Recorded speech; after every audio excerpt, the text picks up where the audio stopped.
Hello बच्चों, welcome to this video lecture about moss, fertilization, sporophyte and life cycle. Specifically यहाँ पर हम फनेरिया में fertilization, sporophyte formation and life cycle की बात करेंगे.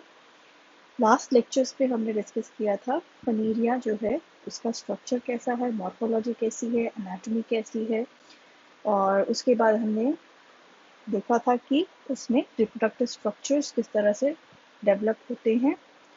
अब बात करते हैं फर्टिलाइजेशन. फर्टिलाइजेशन के लिए first of all we will talk about dehiscence of antheridium. जो एंथ्रीडियम है जिसमें स्पर्म्स बनते हैं या मेल रिप्रोडक्टिव स्ट्रक्चर्स बनते हैं, वो कैसे डिहाइस होगा. तो ऑब्वियसली ब्रायोफाइट है, वाटर ज़रूरी होगा उसके लिए.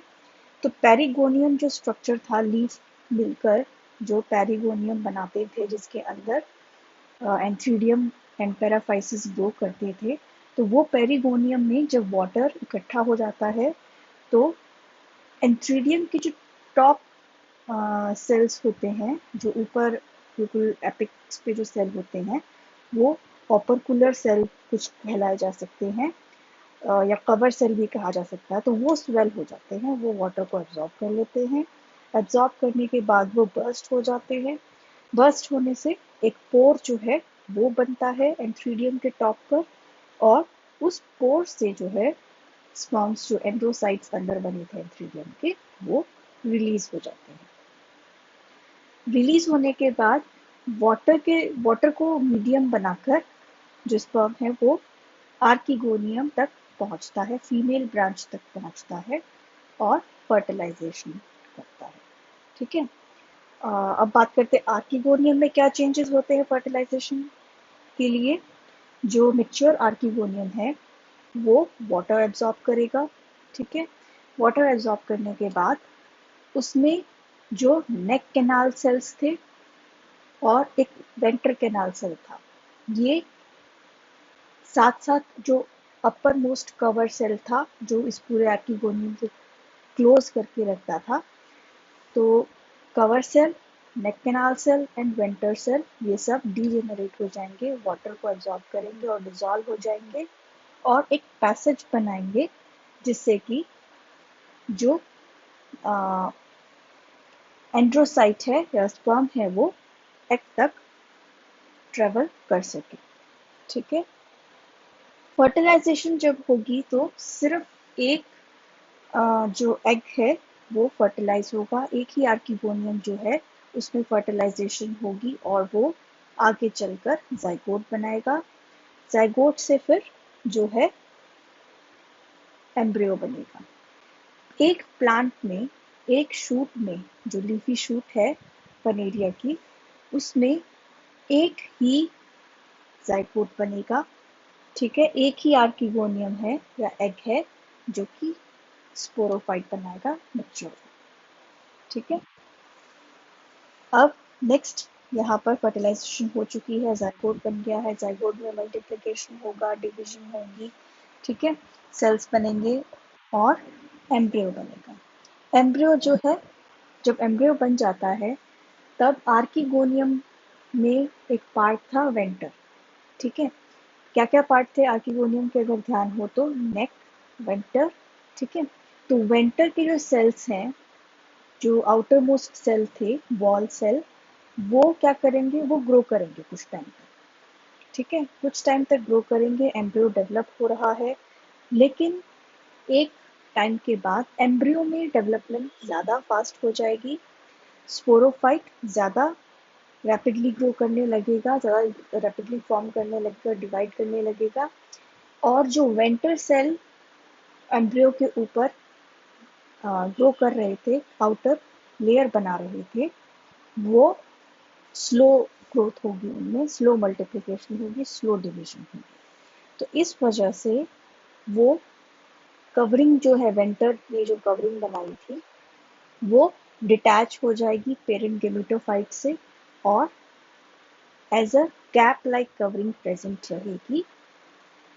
लास्ट में स्पोरोफाइट के एपेक्स पे एज अ कैलिप्ट्रा। ठीक है, तो कैलिप्ट्रा जो है वेंटर सेल्स जो है उनसे बनती है। वेंटर वॉल सेल्स जो थे वो कैलिप्ट्रा बनाएंगे। कैलिप्ट्रा एक प्रोटेक्टिव कवरिंग है जो यंगर एम्ब्रियो को प्रोटेक्ट करके रखती है, और कुछ टाइम बाद जब स्पोरोफाइट में डिवीजन फास्ट हो जाती है, रैपिड डिवीजन, रैपिड मल्टीप्लिकेशन होती है, रैपिड ग्रोथ होती है, तो वो कैलिप्ट्रा जो है गेमिटोफाइट से डिटैच हो जाती है और simple as a cap like covering रह जाती है स्पोरोफाइट की टिप पर। ठीक है, यहाँ ये देख सकते हो स्टेजेस कैसे डेवलप हो रहे हैं। सबसे पहला डायग्राम है, उसमें मेल शूट है, फीमेल ब्रांच है। फीमेल ब्रांच में आर्किगोनियम जो है उसमें फर्टिलाइजेशन होने के बाद एम्ब्रियो बन रहा है। और ये एम्ब्रियो जो है अभी सेकंड डायग्राम में देखो, जो कलर डायग्राम है बी, एम्ब्रियो जो है या यंग स्पोरोफाइट जिसको कह सकते हैं, वो अभी एक्सपोज नहीं है एटमॉस्फेयर में। कैलिप्ट्रा एक वेंटर सेल्स की कवरिंग जो है वो बनती है एम्ब्रियो के ऊपर। अब ये जो यंग एम्ब्रियो है लाइट ग्रीन कलर का, लेमन कलर का, ये बहुत ज़्यादा यंग स्पोरोफाइट जो है बहुत ज़्यादा रैपिडली ग्रो करेगा, जिसकी वजह से कैलिप्ट्रा जो है वेंटर से अलग हो जाएगा, फीमेल गेमिटोफोर से अलग हो जाएगा, लीफी गेमिटोफाइट जो था उससे डिटैच हो जाएगा। और फिर आगे देख सकते हो डी में, फिर जो डायग्राम डी है उसमें लास्ट में जो स्पोरोफाइट का टिप है वहां पर as a cap green colour की जो दिख रही है कैलिप्ट्रा, सिर्फ वो रह जाएगा। ठीक है, तो ये ब्रेक हो जाता है, अलग हो जाता है कवरिंग जो है, प्रोटेक्टिव कवरिंग। अब देखते हैं हम स्पोरोफाइट के बारे में, इसका स्ट्रक्चर। ठीक है, तो जो लीफी शूट है उस पर, उसमें फुट होता है, सीटा होता है, कैप्सूल होता है, जैसे कि बाकी ब्रायोफाइट से उनमें था। कैप्सूल का टिप जो है वो कैलिप्ट्रा से कवर्ड रहता है। ठीक है, और सबसे पहले बात करेंगे अब हम फुट के बारे में। जो फुट है वो स्मॉल डैगर लाइक होगा। डैगर होता है एक खुरपी जैसे कहते हैं, उस तरह की शेप का होगा। ठीक है, embedded in apical cells of leafy gametophyte. ये एम्बेडेड होगा, फुट जो है लीफी गेमिटोफाइट के एपिकल सेल्स जो थे वहां उसके अंदर एम्बेडेड होता है। यहाँ डायग्राम में भी देख सकते हो, नीचे देखो बी डायग्राम में, जो कलर डायग्राम है बड़ा, एम्बेडेड फुट। ठीक है, और किसके अंदर एम्बेडेड है वो, टिप ऑफ फीमेल गेमिटोफोर या गेमिटोफोर। ठीक है, इसका फंक्शन क्या होता है, न्यूट्रिशन देना। और न्यूट्रिशन में, एब्जॉर्प्शन में ये कैसे हेल्प करता है गेमिटोफाइट से, जो फुट के आउटर मोस्ट सेल्स होते हैं वो, उनकी इनर वॉल जो होती है, सेल वॉल जो होती है अंदर की तरफ, उसमें इन ग्रोथ्स प्रेजेंट होती है, इनवेजिनेशन होती है। इनवेजिनेशन जो है सरफेस एरिया इंक्रीज कर देती है ताकि न्यूट्रिशन इजीली ज़्यादा अमाउंट में एब्जॉर्ब हो सके। ठीक है, नेक्स्ट जो है पार्ट होता है स्पोरोफाइट का, सीटा।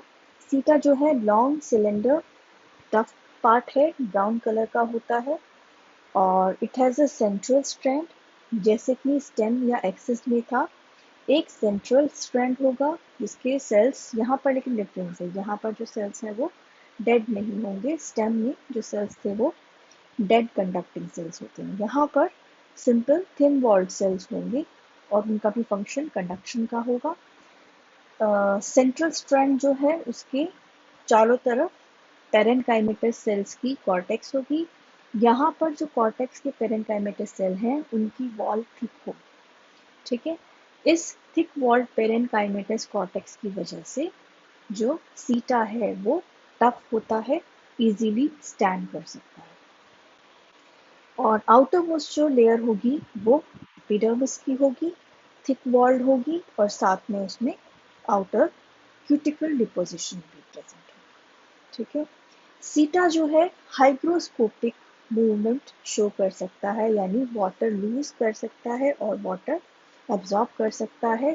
जिसकी वजह से वो कॉइल एंड अनकॉइल हो सकता है। ठीक है, जब वो कॉइल होता है वाटर लूज करने के बाद श्रिंक हो जाता है और कॉइल हो जाता है, ट्विस्टेड हो जाता है, तो वो रस्सी के जैसा, एक रोप के जैसा स्ट्रक्चर दिखता है।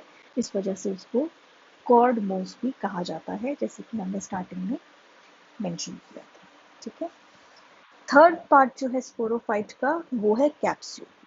ठीक है, कैप्सूल जो है एक हाईली ऑर्गेनाइज्ड स्ट्रक्चर है, पेयर शेप्ड है, और it turns from green to yellow to brown at maturity.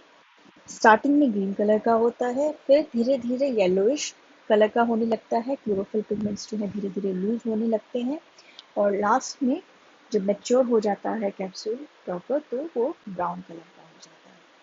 ठीक है, इसमें 3 रीजन्स हैं। एक होता है एपोफाइसिस जो बेसल रीजन होगा, एक रीजन है थीका जो मिडल रीजन होगा, और एक अपर मोस्ट रीजन होगा कैप्सूल का, ओपर्कुलर। एपोफाइसिस जो है बेसल स्वॉलन पोर्शन होगा, और वो बेसिकली फोटोसिंथेसिस के लिए जो है उसमें सेल्स होंगी, क्लोरोप्लास्ट प्रेजेंट होगा, क्लोरोफिल होगा, मेनली फोटोसिंथेसिस परफॉर्म करेगा। थीका जो है मिडिल पोर्शन होगा कैप्सूल का, और उसमें बेसिकली स्पोर फॉर्मेशन होगी। ठीक है, और अपर मोस्ट ओपर्कुलम पार्ट होगा, टर्मिनल पार्ट होगा कैप्सूल का, वो हेल्प करता है स्पोर की रिलीज। ठीक है, लिबरेशन ऑफ स्पोर्स। ठीक है, एक तो जब मेच्योर हो रहे हैं, स्पोर्स बन रहे हैं, तब वो उनको प्रोटेक्ट करके रखता है एज ए कवरिंग बनाकर, एक लिड की जैसा प्रेजेंट होता है, ढक्कन जैसा होता है ना, बॉटल होती है उस पर एक ढक्कन होता है, लिड होता है, ऐसे ही कैप्सूल यहाँ पर एक बॉटल के जैसे है, और ओपर्कुलम एक उसके ऊपर लिड के जैसे। अब हम देखेंगे कि जैसे मार्किंशिया एंड एंथोसेरोस में एम्फीथीसियम एंड एंडोथीसियम टाइप 2 तरह के जो है सेल्स बनते हैं। ठीक है, टिश्यू बनता है। तो स्पोर फॉर्मेशन किससे होती है, वो एक इम्पॉर्टेंट फैक्टर है। अगर हम बात करें फनेरिया की, मॉस की, तो वहाँ पर एम्फीथीसियम जो है वो एपिडर्मिस बनाता है, हाइपोडर्मिस बनाता है स्पोरोफाइट के अंदर। ठीक है, कैप्सूल के अंदर बेसिकली स्पॉन्जी लेयर बनाता है, शॉर्ट ग्रीन सेल फिलामेंट्स बनाता है, पेरिस्टोम बनाता है, एंड ओपर्कुलम सेल्स बनाता है। ठीक है, एंडोथीसियम जो सेल्स होते हैं वो कोलुमेला बनाते हैं, स्पोर सैक बनाते हैं, और उन सैक के अंदर जो स्पोरोजेनस टिश्यू या स्पोर्स प्रेजेंट होते हैं वो भी एंडोथीसियम से ही बनते हैं। ठीक है, तो मॉस में एम्फीथीसियम ये स्ट्रक्चर्स बनाते हैं, और एंडोथीसियम इसके स्पोर कोलुमेला जो है ये बनाते हैं। ठीक है, अब हम यहाँ देख सकते हैं स्ट्रक्चर जो है डिटेल में किस तरह से ये ओपन हो रहा है। सबसे पहले तो कैलेप्ट्रा होगा कैप्सूल के ऊपर। ठीक है, ये हैप्लॉइड होगा, ये चीज़ ध्यान रखना, कैलेप्ट्रा जो है वो हैप्लॉइड है, और वो किससे डेवलप होता है, वेंटर सेल्स से। ठीक है, वेंटर सेल्स जो है ग्रो करके कवरिंग बनाते हैं एम्ब्रियो के ऊपर, और उसके बाद वो डिटैच होकर कैलेप्ट्रा जो है बन जाता है। ठीक है, तो वो हैप्लॉइड नेचर का होगा। ओपर्कुलम जो होगा वो एज अ लिड प्रेजेंट होगा, कैप्सूल जो बनती है उसका पार्ट होता है, और वो डिप्लॉइड होगा। ठीक है, जो ओपर्कुलम है उसके बाद कुछ एक डिस्टिंक्ट रीजन बनता है जिसको कहते हैं पेरिस्टोम। ठीक है, पेरिस्टोम क्या होता है, एक सिंगल पेरिस्टोम जो होता है उसमें 2 स्ट्रक्चर्स होते हैं, इनर एंड आउटर। ठीक है, inner peristome and outer peristome. यहाँ लास्ट जो डायग्राम है डी, इसमें देख सकते हो थिकनिंग्स प्रेजेंट होती हैं इसकी वॉल्स पर। ठीक है, और इनर वाला अंदर की तरफ होगा कैप्सूल की तरफ, और आउटर वाला बाहर ओपर्कुलम जो होता है उसकी तरफ फेस्ड होगा। ठीक है, और ये थिकनिंग्स जो है ये वाटर एब्जॉर्ब एंड लूज करने के बाद हाइग्रोस्कोपिक मूवमेंट में हेल्प करते हैं। ठीक है। तो ये स्ट्रक्चर है एपिकल रीजन का। यहाँ पर हम जो एक्चुअल जो प्लांट है, फनेरिया है, वो कैसा होता है वो देख सकते हैं। लॉन्ग एलोंगेटेड सीटा है, ठीक है, और उसके एंड पर कैप्सूल प्रेजेंट है। और जब कैप्सूल मैच्योर नहीं होता तब तक कैलिप्ट्रा पॉइंटेड एक निडल लाइक, इस तरह से बीक लाइक, जैसे बर्ड की बीक होती है उसके जैसा एक कैलिप्ट्रा प्रेजेंट है, कवरिंग है। और सबसे नीचे लीफी केलिटोफाइट है, जिसमें से ये, जिसके अंदर फुट जो है वो एम्बेडेड होगा और ये स्पोरोफाइट वहां से अराइज होता है। ये क्लोजअप है कैप्सूल का। कैलिप्ट्रा ये कैप के जैसे एक कवरिंग होती है, ठीक है, और नीचे जो है कैप्सूल है ग्रीन कलर का, और लास्ट में जो है सीटा है, जो कि एलोंगेटेड स्ट्रक्चर होता है, ठीक है। ये कैलिप्ट्रा में जो ये एलोंगेटेड बीक लाइक, जैसे एक बीक होती है, ये जो स्ट्रक्चर है, ये नेक जो थी उसका एक तरह से बचा हुआ रीजन होता है। जो, क्योंकि नेक कैनाल सेल्स तो डाइजेस्ट हो गए थे, डीजेनरेट हो गए थे, सिर्फ नेक की जो सेल्स हैं, आउटर मोस्ट जो लेयर होती है, जैकेट लेयर, वो बच जाती है और वो इस तरह से रहती है, ठीक है। यहाँ पर जब कैलिप्ट्रा अलग हो जाता है तो इस तरह से एक स्ट्रक्चर दिखता है, जिसको कहते हैं ओपिकुलर। और इसके नीचे एक रेड कलर का कंस्ट्रिक्शन होता है, ठीक है, डिप्रेशन सा होगा, सर्कुलर और रिंग लाइक, और इस पर पेरिस्टोम जो है वो बनता है। ये देखो, ओपर्कुलम हटने के बाद ये आउटर एक रिंग है जिसके ऊपर पेरिस्टोम बने हुए हैं। यहाँ ऊपर से देखने पर सिर्फ आउटर पेरिस्टोम दिखाई देगा। इसके नीचे जो है इनर पेरिस्टोम है, जो छोटा पेरिस्टोम टिप होता है, ठीक है। ये इस तरह से ऐसे ट्विस्टेड फॉर्म में रहता है। तो जब वाटर एब्जॉर्ब होगा या लूज होगा तो ये मूव करता है, ठीक है। और जब ये मूव करता है तो सेंटर से ये ओपन हो सकता है या फिर क्लोज हो सकता है, ठीक है, एज अ वॉल्व, जैसे वॉल्व होती है ना, ओपन मूव करके क्लोज हो जाती है और ओपन हो सकती है, ऐसे ही ये पेरिस्टोम है। यहाँ पर डायग्रामेटिक स्ट्रक्चर देख सकते हो कैप्सूल का। नीचे से स्टार्ट करते हैं। ए फिगर है प्रॉपर लिटरल सेक्शन है जो सीटा, ठीक है।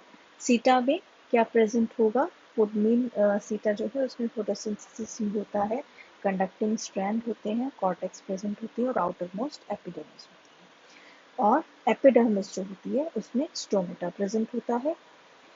सीटा से ऊपर की तरफ जब हम जाएंगे तो एपोफाइसिस का रीजन प्रेजेंट होगा। एपोफाइसिस का मेन फंक्शन फोटोसिंथेसिस का होगा। स्टोमेटा जो है वो एपोफाइसिस में प्रेजेंट होंगे। ऊपर की तरफ और जाएंगे तो थीका जो है वो स्टार्ट हो जाएगा। थीका में क्या क्या होगा, कोलुमेला होगा, ठीक है। और सेंटर में columella as a pillar present होगा।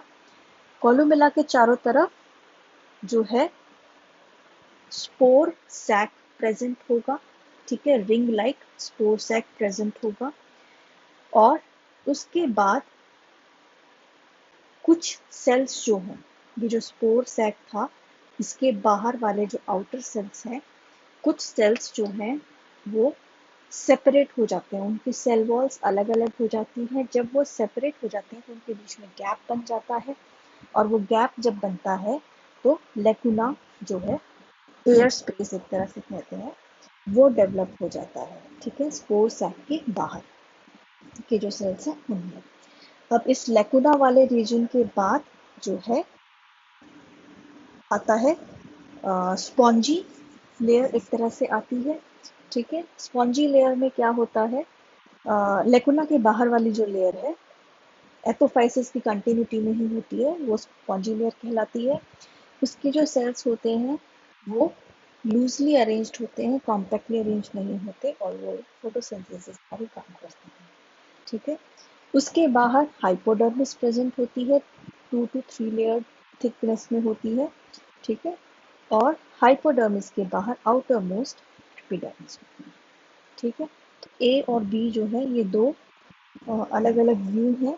ए जो है साइड व्यू है और बी जो है ऊपर से, अगर हम हॉरिजॉन्टली इसको कट करें कैप्सूल को बीच में से तो कैसा दिखाई देगा, तो वो, ठीक है। अब ऊपर और ऊपर की तरफ देखेंगे स्ट्रक्चर्स, तो क्या होगा, एक एन्यूलस रिंग जो है वो डेवलप होती है, वो as a rim like structure बनाती है। उसके साथ अटैच्ड होते हैं पेरिस्टोम। पेरिस्टोम के बाहर ओपर्कुलम के सेल्स होते हैं। ओपर्कुलम के सेल्स दो तरह के होते हैं, एक आउटर मोस्ट एपिडर्मिस और बीच में नेक्स्ट उसके 2-3 लेयर्स होती हैं सिंपल पैरेंकाइमा सेल्स, ठीक है। यहाँ पर भी देख सकते हो एपिकल रीजन जो है कैप्सूल का वो कैसा होगा, आउटर मोस्ट एपिडर्मिस होगी, उसके बाद ओपर्कुलर सेल्स होंगे जो पैरेंकाइमेटस फीचर के होते हैं, सिंपल सेल्स होते हैं, ये दोनों ओपर्कुलम बनाते हैं। इसके बाद अंदर पेरिस्टोम प्रेजेंट होता है जो कि एन्युलस या रिम जो है रेडियली एलोंगेटेड सेल्स होते हैं उनके ऊपर अटैच्ड होता है, उनके साथ attached होता है। और पेरिस्टोम के नीचे कोलुमेला जो था वो एक्सटेंड करता है, ठीक है। यहाँ तक था कैप्सूल का स्ट्रक्चर। अब बात करते हैं कि कैप्सूल में जो स्पोर्स बने हैं वो डिहाइस कैसे होते हैं, वो रिलीज कैसे होते हैं, सॉरी कैप्सूल डिहाइस कैसे होती है और स्पोर्स रिलीज कैसे होती है। तो सबसे पहले तो ओपर्कुलम के सेल्स एंड एन्युलस, देखो डायग्राम में देखो, ओपर्कुलम के सेल्स और एन्युलस जो है वो वाटर लूज करेंगे ड्राई कंडीशन में, श्रिवल करेंगे, श्रिंक कर जाएंगे, ठीक है। एन्युलस जो है उसके सेल्स जब श्रिंक करेंगे तो ओपर्कुलम डिटैच हो जाएगा, ठीक है। जब डिटैच हो जाएगा ओपर्कुलम, पेरिस्टोम जो है बाहर की तरफ एक्सपोज हो जाएगा। अब पेरिस्टोम जो है वो हाइग्रोस्कोपिक मूवमेंट दिखाता है। ड्राई कंडीशन में पेरिस्टोम के टीथ जो हैं वो श्रिंक कर जाएंगे, श्रिंक करने से वो मूव करेंगे और जब वो मूव करते हैं तो उनके बीच में स्पेस बन जाता है और वॉल्व के जैसे वो ओपन कर देता है कैप्सूल, ठीक है। जब वो ओपन हो जाता है उसमें से स्पोर्स जो है वो रिलीज हो जाते हैं। ह्यूमिड कंडीशंस अगर दोबारा आती है तो वो पेरिस्टोम मॉइस्चर को एब्जॉर्ब कर लेगा, दोबारा मूवमेंट करेगा और मूवमेंट करके वो जो है स्पेस जो डेवलप हुआ था पेरिस्टोम्स के बीच में वो बंद हो जाता है और कैप्सूल क्लोज हो जाता है, ठीक। अब ये जो है स्ट्रक्चर है एक स्पोर का। स्पोर कैसा होगा, यहाँ पर हैप्लॉइड होगा, ठीक है। जो स्पोर्स बने थे वो स्पोर मदर सेल जो था वो डिप्लॉयड था। स्पोर मदर सेल से टेट्राड जो है स्पोर्स बने थे और चारों जो टेट्राड थे, टेट्राड के अंदर जो 4 स्पोर्स बने थे वो चारों हैप्लॉइड थे, ठीक है। मियोसिस होती है स्पोर मदर सेल। तो अब जो एक सेल एक स्पोर होगा उसका स्ट्रक्चर कैसा होगा, आउटर मोस्ट जो वॉल होगी वो पेराइन होगी, उसके बाद एक्साइन होगी, ठीक है, और उसके बाद इंटाइन होगी, ठीक है। जो ऊपर ए में देखो छोटे छोटे ऐसे स्ट्रक्चर बने हुए हैं वॉल के ऊपर, वो स्कल्पचरिंग जो होती है यहाँ पर एक एक्स्ट्रा वॉल होती है पेराइन, उसकी वजह से होती है, एक्साइन की वजह से नहीं होती, ठीक है। पेराइन जो है वो कैसे बनती है, जो एंथ्रीडियम थे उस सॉरी एंथ्रीडियम नहीं, स्पोर सैक जो था उसमें जो स्पोरोजेनस टिश्यू था उसमें कुछ मैट्रिक्स जब बनता है, जब स्पोर्स बन जाते हैं तो उसमें कुछ मैट्रिक्स रहता है, ठीक है, जिसके अंदर स्पोर्स प्रेजेंट रहते हैं, एक तरह से फ्लोट करते हैं या स्विम करते हैं, इमर्स्ड होते हैं। तो वो मैट्रिक्स जो है वो यूजुअली एक्साइन के ऊपर डिपॉजिट होता है और एक पेराइन जो है बनाता है। वो पेराइन जो है स्कल्पचर्ड कवरिंग बनाता है स्पोर के ऊपर, ठीक है। अंदर सेल की बात करें तो इसके अंदर प्लास्टिड होगा, माइटोकॉन्ड्रिया होगा, न्यूक्लियस होगा और बाकी प्लाज्मा मेम्ब्रेन होगी, एंडोप्लाज्मिक रेटिकुलम होगा और राइबोसोम्स होंगे, लिपिड ग्लोब्यूल्स होंगे, इस तरह के स्ट्रक्चर्स जो हैं प्रेजेंट। नेक्स्ट बात करेंगे इसमें जर्मिनेशन की। तो जर्मिनेशन कैसे होगा? वाटर का एब्जॉर्प्शन होगा और जो वॉल है स्पोर वॉल वो रप्चर करेगी और जो प्रोटोप्लाज्म है मेम्ब्रेन के साथ बाहर आएगा, अपनी वॉल जो है सिंथेसाइज करेगा और प्रोटोनीमा जो है वो डेवलप होगा। प्रोटोनीमा में दो तरह के फिलामेंट्स बनेंगे, क्लोरोनीमल ब्रांचेस बनेंगी जो फोटोसिंथेसिस करेंगी, अब अंडरग्राउंड रहेंगी, एंड राइजोइडल ब्रांच बनेगी जो बिलो द सॉइल जो है पेनिट्रेट करेंगे सॉइल को और वहाँ पर as a root like function. ठीक है, और बाद में जो है प्रोटोनीमा से लीफी स्टेट जो है वो डेवलप होगी और प्रॉपर लीफी गैमेटोफाइट फॉर्म जो है वो बनेगा। सो दिस वाज अबाउट फनेरिया और उसमें उसकी डेवलपमेंट कैसे होती है, उसका स्ट्रक्चर क्या है, उसमें फर्टिलाइजेशन कैसे होती है, रिप्रोडक्शन कैसे होती है। यहाँ पर देख सकते हो लाइफ साइकिल ऑफ फनेरिया। स्टार्टिंग कहाँ से होगा? प्रोटोनीमल स्टेज से गेमिटोफाइट बनेगा। गेमिटोफाइट में मेल फीमेल ब्रांचेस बनेंगी। मेल ब्रांच में एंथ्रीडियम बनेगा एंड फीमेल ब्रांच में आर्किगोनियम बनेगा। एंथ्रीडियम के अंदर एंथ्रोजॉइड एंथ्रोसाइट्स बनेंगे या स्पर्म बनेंगे, वो आर्किगोनियम तक ट्रेवल करेंगे, फिर फर्टिलाइजेशन होगी, जाइगोट बनेगा, एम्ब्रियो बनेगा, एंडोथीसियम और एपिथीसियम स्ट्रक्चर सेल्स बनेंगे, रीजन बनेंगे और प्रॉपर स्पोरोफाइट जो है वो डेवलप होगा। स्पोरोफाइट में फुट, सीटा एंड कैप्सूल बनेंगे और कैप्सूल के अंदर जो है स्पोर, और ये स्पोर आगे चलकर जर्मिनेट करके नया प्रोटोनीमा और फिर वहाँ से गेमिटोफाइट जो है लीफी गेमिटोफाइट वो बनाएगा। ठीक है, so this was the structure, reproduction and life cycle of Funaria. यहाँ पर एक बात और है, जो फनेरिया का स्पोर है, स्पोरोफाइट के अंदर जो स्पोर बनता है उसकी एक तरह से वो 9 इयर्स तक जो है सरवाइव कर सकता है, वाइटल रहता है, एक्टिव रहता है। ठीक है, 9 इयर्स तक वो सरवाइव कर सकता है, 9 साल बाद भी वो जर्मिनेट कर सकता है। उसके बाद तो वो जर्मिनेट नहीं कर सकता, लेकिन अगर 9 साल तक स्पोर को हम रखें तो वो जर्मिनेट कर सकता है। ठीक है, ओके देन नेक्स्ट जो टॉपिक होगा वो होगा एक तरह से एक कंपैरेटिव स्टडी या general study of bryophyte and उनकी उसकी इकोनॉमिक इम्पोर्टेंस या इम्पोर्टेंस ऑफ ब्रायोफाइट्स। ठीक है, तो इस यहाँ तक अगर कोई टॉपिक नहीं समझ में आया, कोई भी बात समझ, कोई भी स्ट्रक्चर समझ में नहीं आया तो वो व्हाट्सएप ग्रुप में पूछ लेना। Okay then, take care, have a good